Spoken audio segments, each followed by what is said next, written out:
Welcome everyone to this Let's Play of Kerbal Space Program First Contract. This is my 30th anniversary edition. I have 30 subscribers, 31 to be precise, and this is the 30th episode. Now, if you've been watching the preceding 29 episodes, you'll know I have a pathological hatred of SSTOs. So let's go and build one. Now today's SSTO is going to be quite unique because it's going to be small and unmanned. All we're going to use it for is delivering a new set of underpants to Jeb and the crew, who are going to be in the asteroid hunter tracking down our asteroid for that long outstanding contract. So we will begin with this small probe core. We will pick ourselves a suitable container for underpants, and that will be that one. And the reason I've chosen that size is because it matches the size of the turbojet engine that will be propelling our SSTO into orbit. So next I think we need some fuel, so we'll be rather optimistic and assume that's going to be enough. We will then get ourselves a battery because electricity in space is always handy, and then a control wheel. Finally, our engine. So this is going to be our primary fuselage and ship core. Now if we display the center of mass, you can see that we do have a little bit of a problem because the turbojet engine is very, very heavy. So our centre of mass is going to be a long way back. So we're going to need to try and pull that forward. Now it's not going to be too difficult, but it will be difficult. Now first things first, we'll get ourselves a girder segment here on the front to give us a bit of a nose onto which we shall put our Clampetron docking port. So again you can see that has brought forward our centre of mass a little. And next I think we need to get ourselves wings. Now let's put ourselves our wings. Our wings of choice for this sort of small aircraft is going to be these winglets, and we'll have a pair, and we'll have them as far back as possible to match up with the centre of mass. Now we may have to adjust these, but that will do for now. We'll also use these winglets as a tail fin, and again we'll move that as far back as possible. And I think that gives us a very good basic SSTO fuselage. Now, whilst this might actually get us into space, we're not going to be able to do much when we're there. So we need some RCS and we need some orbit insertion and manoeuvring engines. So first things first, let's get ourselves some RCS, and we won't need much, so a single fuel tank should be enough. Now what I'm going to do is I'm going to construct this engine as a single engine first and then pair it up, because that might make it a little easier to assemble. Now we'll use a xenon engine with xenon fuel, so we'll use the ion engine using the xenon fuel for orbital insertion and manoeuvring. It's a very light craft, so we should be fine with that.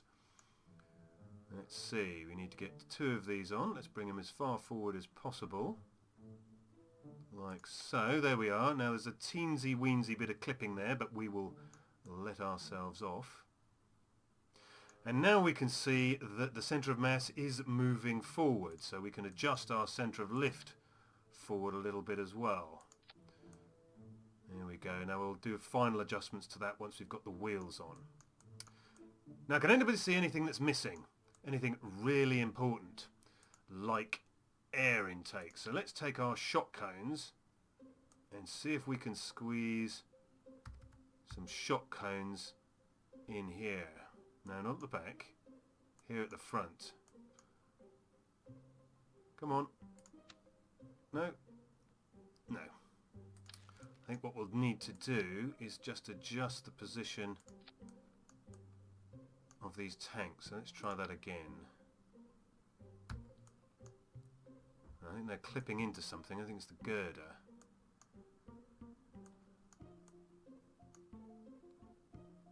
No, not at the back. That would work, but it's not very aesthetically pleasing. Let's try our single engine approach and see if we can assemble this somehow prior to positioning. Try the rotational tricks. No, they're not working either. See if we can pull it even a bit. Come on, there we go. No, it just doesn't want to go. Now the problem we're going to have is if I take that off and fit these, that's fine, but this isn't going to go back on for exactly the same reason. Or maybe not. Right, so all we now need is 2 of these. So we'll pick that up and put that back on there. Fantastic, much better, much better. Right, okay, now that actually looks pretty good. We are getting close to cooking with gas. Now, as this fuel tank drains, our centre of mass will move back. So let's imagine we've run out of almost all our fuel. Our RCS thrusters are going to go round about the joint between the battery and the SAS unit. So let's do them next. RCS thrusters are under control. We'll use the RCS thruster block. We will use them in pairs, above and below. Like so. Now the only issue we might have here is squeezing in our undercarriage. So we may have to remove those to put the undercarriage back in. So let's try squeezing the undercarriage in like so. Now we want these to be as far back as possible, and 2 of them obviously. Go away. There we go. Get rid of that information block. And we'll run these down. Is that right? Yep, that's perfect. Excellent. So we have the rear undercarriage in place. Let's get the front undercarriage in place. We only want 1 of those. And we will turn it around so the wheel is facing forward. And more or less level. Like so. I think that's, well, that's not really... No, don't like that. Let's move it back a little. To there. Is that better? Almost, I think. Almost. I think it could do with going back a little. Because we want to make as much use of that girder as possible to mount other useful parts. Let's see if we can squeeze it up in there. Is that right? It's a little bit more level. That should look good. That looks good to me. Looks excellent to me. So we are getting there. Now, we do need to be able to generate power. Now, the engine will generate power as we fly, but when we're in space, particularly on the dark side, we are going to need ways of generating power using, where is it? On the, where are we going? We're not on here. I can't find it. Where has it gone? Must be on utilities. One of these many, there we go. The radio isotope thermoelectric generator. Now let's see if we can squeeze a pair of these in here. Not rotating them. Let's lie them down and back. Will they fit in here? There we go. Squeeze in there. So that'll be generation for the dark side. But now we need generation for the light side. And I think photovoltaic cells would do just nicely. We'll put 2 on the top here. Let's see, like so. And we'll put 2 on the bottom here, like so. Maybe we'll bring them forward a little to be away from the undercarriage. So let's meet these here. There we go. So those are lined up. So that'll give us ways of generating power, being the neatness kind of guy I am. We'll move those back a little. Now, of course, we need to see where we're going, so a light would be handy. We'll take one illuminator, not two. We'll turn it around so it's actually facing where we're going, so that'll help with docking. Now, the ion engines use a lot of power, so I think we need to squeeze in some extra batteries. Let's go back to the parts section and we'll squeeze in an extra battery on here. And I don't think we're going to be able to squeeze one in underneath, but we might be able to squeeze in some itsy bitsy teeny weeny batteries in here. So let's put our symmetry on and see if we can squeeze batteries right inside. Let's turn them around. Maybe they will fit vertically. There we go. Is that right? Oh, that's really on the docking port, but it works. It works. Although it doesn't with symmetry. There we go. Squeeze in a couple of extra batteries there. Anything to give us a little bit of extra power for our ion engines. Now, we will, as usual, put on our Kerbal Engineering flight system. We only need one of them, so we'll squeeze that in there. But I did think, as part of the 30th anniversary edition, we should try out one of the devices we haven't used at all. And that is MechJeb. Let's see if Mechanical Jeb can do a better job than the real thing. There we go. So we will use MechJeb to do some of our manoeuvring. Now what else? I think we're getting pretty close to having our vehicle fully fitted.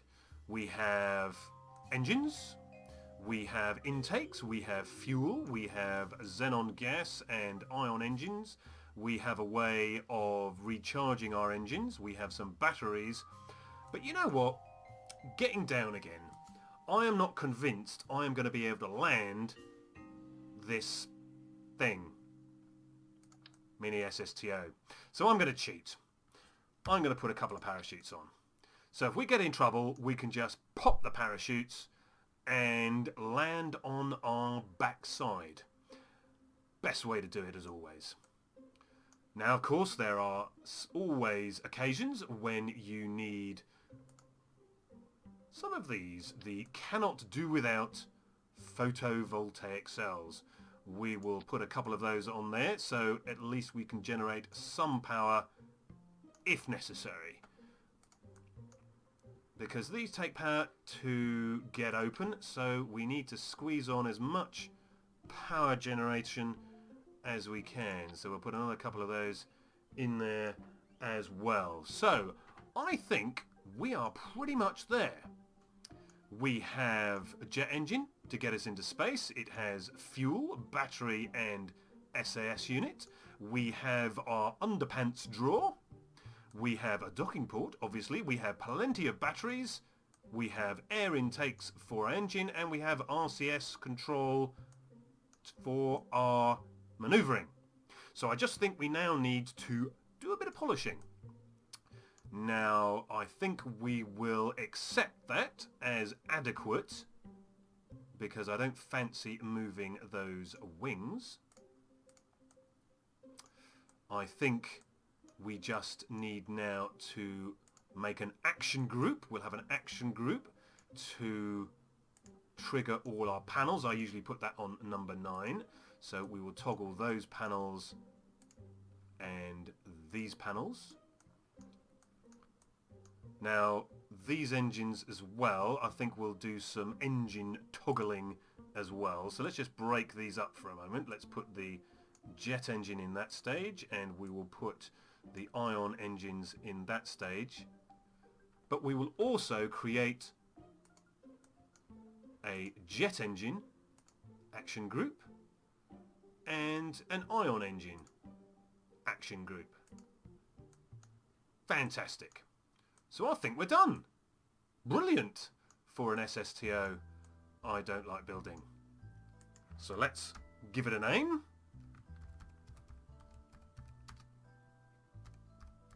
Oops. Oh, God, I can't spell. I can spell underpants. Oh, dear. And I think we need to test this out on the runway. What do you think? I'll see you there. Right, well, here we are on a sunny morning at KSC, and it's a good start because we haven't ended up on our arse. So, let's take this thing for a bit of a spin. Let's get the SAS on, let's get the jet on, up the throttle, and let's see if we can get this thing in the air. Now, I usually take 100 meters per second as my takeoff speed for most craft, but we're not going up. So we will use the off the end of the runway trick. Now this is usually caused by your wheels being too far back and you can't pivot your centre of mass over them, so that's something we can fix. Now you'll notice auto throttling. Now this is part of the utilities of MechJeb to limit our craft to terminal velocity. This is something we've been doing manually up till now, but we'll let MechJeb handle all that for this 30th anniversary edition. But what else can we see, any improvements we can make? Well, air intakes. I think we need more air, and we do have, I think, some space here at the front to cram on some air intakes. We may have to move MechJeb and Kerbal Engineer, and we may have to move our cannot do without photovoltaic panels, but I reckon we can get some radially mounted air intakes there on the front, so that would help as well. Now I've also noticed we're carrying oxidizer, and we ain't going to need oxidizer, so we could lose some weight, which will help when we add weight with the radial intakes. And finally, I think we could add some batteries there on the front. I think we've got some space to add a few more batteries. We are going to be using our xenon engines, our ion engines a lot, so cramming on some more batteries would probably help. So with this test flight complete, let's return to the spaceplane hangar and make some of those improvements. I'll see you in a second. Right, well, improvements are the name of the game. So let's do the first improvement, which is to move MechJeb and Kerbal Engineer to make way for some more intakes. Now we're going to have to lose our cannot do without panels from the bottom there, and that should give us some space here to add 2 pairs of air intakes. So let's go to the aerodynamics tab, pick out these radial air intakes. Can we fit these on? Here we go. Let's just line these up, make sure they're on straight, and we do it this way. And there's a pair mounted like so. Yeah, that looks fine. So let's put a pair underneath as well and line those up similarly. There we go. So that's the air intake sorted. Now, one of the problems of cramming all this stuff on is we are going to have to rely on parts clipping through each other. But you can forgive me that, can't you? Just this once, maybe?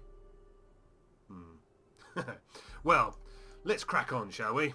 We'll worry about being forgiven later. Let's put on some additional batteries. Let's see if we can cram in some more pairs of batteries here on the front. There's 2 there.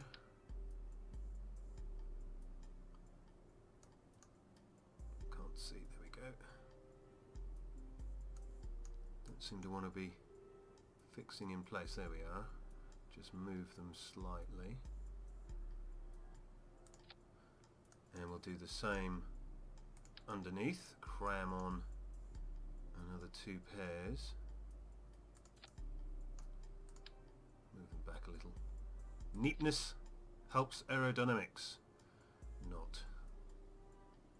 And there's another set. Like so. So we've got some little extra battery power there. Fantastic. Now we can strip out the fuel if we can reach in here. No, that's the photovoltaic panel. Squeeze in like so. No. Okay, we'll do from underneath. There we go. And get rid of all the oxidizers. So that's the oxidizer gone. And finally, if we put our centre of mass on display, we want to move these wheels forward a little. Not off, just a little forward. Like so, maybe. Now again, we are going to be clipping a little. Clipping the RCS thrusters and a little bit into the photovoltaic panels. But I think we should be okay with that. Now there is one further adjustment I'd like to make, and that is an efficiency change. Now we don't need our air intakes on all of the time, so what we're going to do is we're going to toggle these air intakes off on launch in order to reduce their drag, which will make us slightly more efficient as we gain height. And then as we begin to run out of air, then we will turn them on. So that'll just save us a tiny bit of drag and a tiny bit of fuel. So I think we are ready to give this plane its marching orders and get those underpants up to our brave Bob, Bill and Jebediah. So I'll see you on the landing pad. Landing pad? I'll see you on the runway. Well, doesn't time not fly when you're having fun? Here we are on the same sunny morning here at the KSC runway, not the landing pad, as I said earlier. Now, to make our trip the most efficient as possible, we need to match our inclination with our target if possible, and the best way to do that is to wait for KSC to rotate underneath the orbit of our asteroid hunter and then launch in what's going to be a southerly direction. So let us just rotate time. Let us just rotate the planet by accelerating time and wait for KSC to appear underneath the orbit. So here we go. Now there's the little group of islands with the emergency runway on. So let's keep that as a landmark, because that's going to help us line up our orbit. We need to be going just to the south of that little group of islands. So with that said, let's get back to the runway and prepare for our launch. Now we have a nice sunny day to do our launch in, so let's get SAS on. Let us close our additional air intake, so they say open air intake because they're closed. Let's start up the engine, take off the brakes and throttle away. Now hopefully, having launched before and done a little test flight, we knew we had to move forward these wheels, so we should now be able to rotate and launch. So let's get into good old Mech Jeb, shall we? Now the first Mech Jeb item we are going to be using is the limit to terminal velocity. Now this is a handy little gadget, a handy little utility. You see it's turned green there, which means it's just controlling the throttle so that we're not wasting any fuel pushing against atmospheric drag. There we go, you can see it controlling the throttle there, which will save us a nice bit of fuel without us having to do that manually, which we've been doing until now. Now we're lined up here, I think, with these islands just to our left, so I think we should be all okay to go. Limit to terminal velocity is still kicked in, so that's good. Now critical time in the flight is going to be just this little boundary here, because here we need to be more or less flat thrusting ourselves off the edge of the planet over here. So let's manage that by pulling ourselves over now. Now if you listen to the engine you can hear it thrusting up. As we gain speed we gain air intake rate, so that's good. And let's just keep turning this over. And just hear the tone of the engine going up.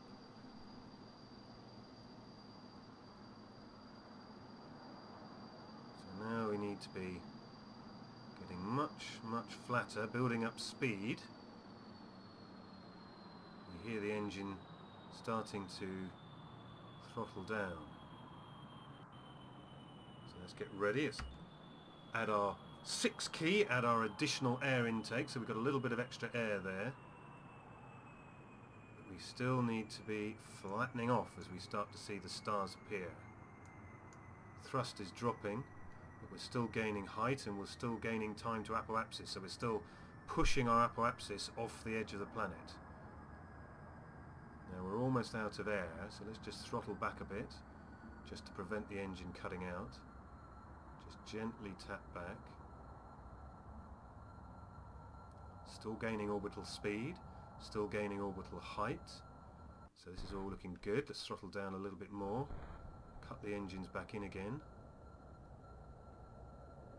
Throttle down a little more. A little more. Hopefully we should just gently cruise. Now our apoapsis has arisen above 72, but we're still well in the atmosphere, so we're going to have quite a bit of drag still. So we need to just keep eking out a little bit of thrust and as much height as we can, because we don't want to be running on the ion engines in the atmosphere if we don't have to. So we're just trickling out a little more thrust, a tiny amount of thrust. 2.3 kilonewtons. 1.7, 1.6, 1.2. We are almost out, I think. And we're starting to run out of apoapsis time. But we're well out of the atmosphere. I think we did really well there on this particular launch, given that we weren't going with the planet. So I think it's about time.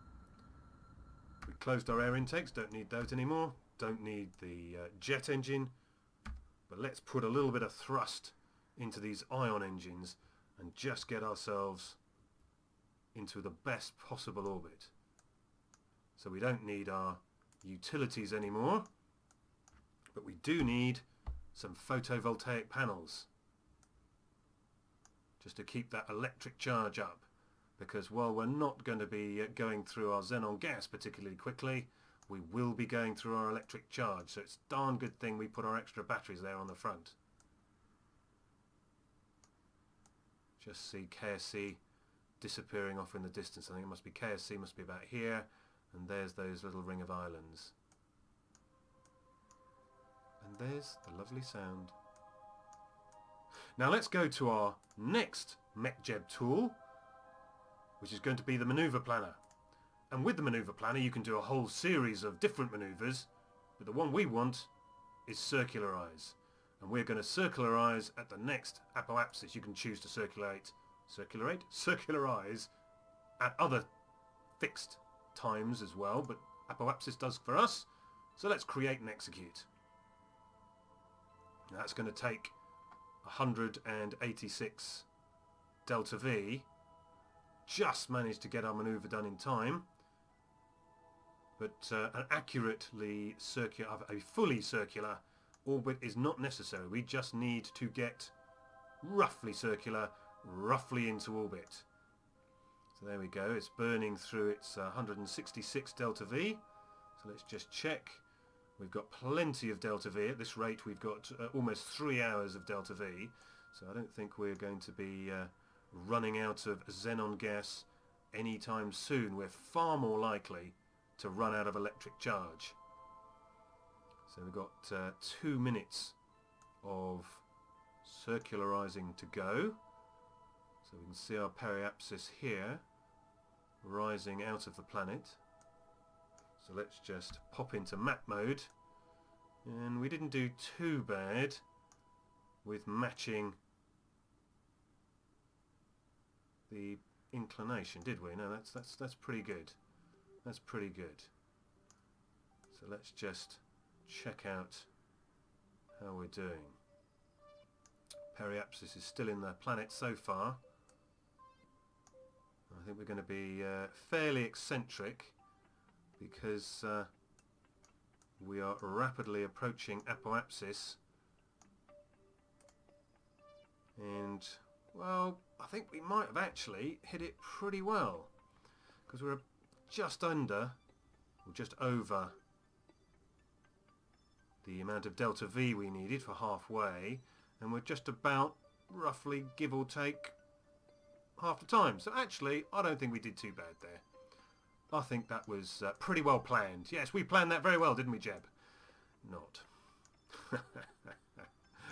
So delta V continues to burn away. Now while we're waiting for this delta V to burn away, hopefully we won't run out of electric charge in the meantime, I thought I might bring us up to date with some other changes that's going to happen in this Let's Play. I thought waiting for these asteroids to arrive and waiting for these planetary transfer windows to arrive was beginning to take quite a long time. So I think we're going to have to put the boys to work in the labs on carbonite, on carbon attachment systems and so on, in order to pass the time before our various transfer and arrival windows appear. So watch this space for space flying by. As you can see, I've also decided to use tools like MechJeb to do some of those things that perhaps we've done many times before. So mods, and even proactive mods, may well become a staple part of this Let's Play. But let's see, shall we? As we're coming in on the last little bit of delta V, we find ourselves pretty well circular. MechJeb's done an excellent job there, and I think that is an excellent tool which we should be using more and more often, but not so that it reduces the fun, but reduces the boredom. So with that said, I'd like you to thank me for watching. I'd like to thank you for watching. If you'd like to like and subscribe, please do so. And we will continue this 30th anniversary edition in episode 31. And I hope to see you again soon. Take care. Bye-bye. Jeb, your underpants are on the way. Hang on.